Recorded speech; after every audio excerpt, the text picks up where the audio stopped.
Like this summer, the big movies are No, Matthew, you gotta say this summer. coming this summer This to a movie. theater near you.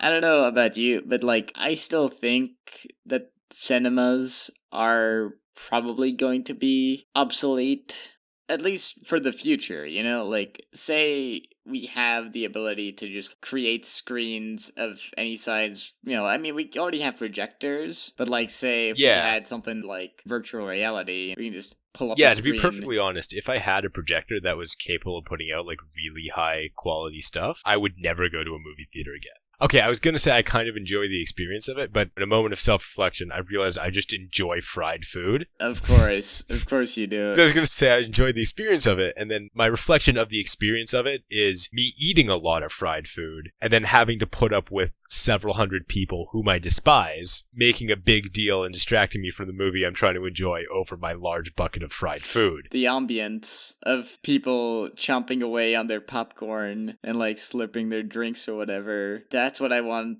when I watch a movie. I would be totally cool if they just released movies digitally and there was no theaters. I do think they're going to kind of start losing revenue. I don't think they'll ever truly go extinct. Like, I think movie theaters will continue to exist in kind of the way that vinyl stores continue to exist. Okay. Like, it's kind of a niche thing. I think they'll become a lot smaller and less frequented, and I think that'll be a good move. The big movie theater companies are going to suffer a lot because as far as I know, there are like less people going to movies than normal, and they're really turning it into a big merchandising thing. Prices and stuff are going up. Well, yeah. I mean, like, anytime you go to a theater, there's always some kind of special deal. You see this? You can get this exclusive character on the top of your drink, you know? It's just like the cap, and it costs a whole $20 more. Yeah. I don't know if I'd make the vinyl comparison, really, because it's a thing that you collect, really. Well, it's the collecting thing, but it's also the experience a little bit. I'm not an audio expert. This is just what people who are actually into vinyl have told me. The analog sound actually is different than digital. I think it's higher quality in some respects, but it actually has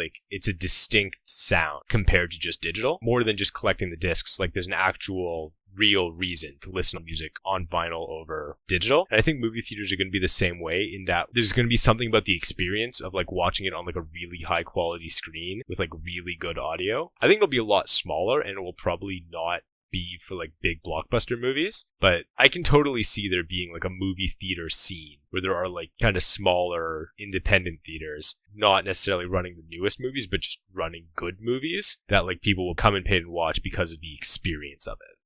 I totally see that continuing to be a thing. Okay, yeah, I guess I can see the experience having a lot more value. It's not that I necessarily want movie theaters to die, but there's currently nothing that I'm like super stoked about. It's just mostly the Marvel Cinematic Universe or any other cinematic universe. I can't get into it, and I really like select parts of the Marvel Cinematic Universe. I like the way that the Marvel Universe is kind of handling exposition and story details, because they're doing a lot of cross-movie stuff, which I think is really interesting. Like, there's some throwaway stuff in Guardians of the Galaxy, which links to the Avengers. There's stuff that links the Marvel television series Agents of S.H.I.E.L.D. There's a lot of kind of small connections, and I like that it rewards you for kind of paying attention to the plot, because it becomes a lot deeper and richer if you kind of experience the whole cinematic universe and kind of pay attention. I realize that what I just said, it's totally a marketing thing to make you go watch all the other movies. yeah. And we would be remiss if we didn't address the fact that the Marvel Cinematic Universe is a huge marketing ploy as well. There are bits of it that are trash. Like, every Thor movie that I've seen is trash. Was Ant-Man any good, or? Ant-Man is good.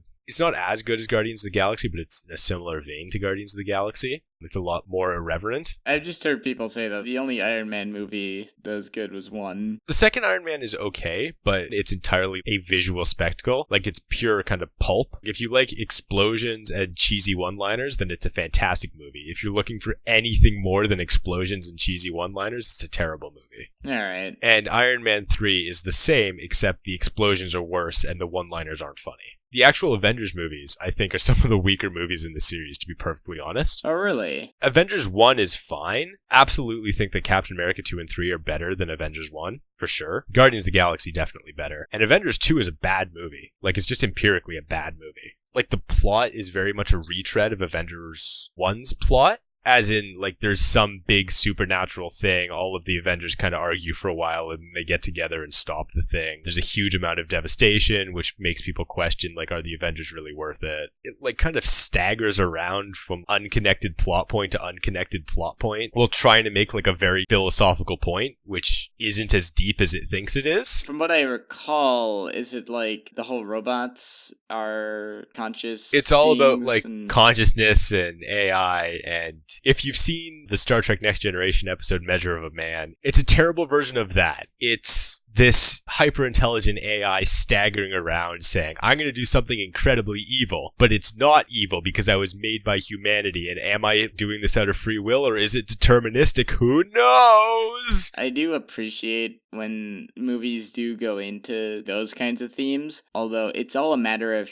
how they do it. There's a movie called Ex-Machina. I don't know if you've seen this one. I haven't seen it, but I know what it is. That's like the central idea of Ex Machina. They run a kind of Turing test on this artificial intelligence to assess Avoid it. comp tests? A what? Avoid comps test. It's from Blade Runner. Right, like the thing at the beginning of Blade Runner. There's a guy Yeah, in the room. Void comp text. Yeah, right. It's the whole thing. It's like, you see like a turtle on its back. It's like struggling to get up. Yeah, I guess and it's like, what do you actually do? it is pretty much kind of that. So yeah, you are actually correct. Yes. You see a person who's about to watch the last Airbender movie. What do you do?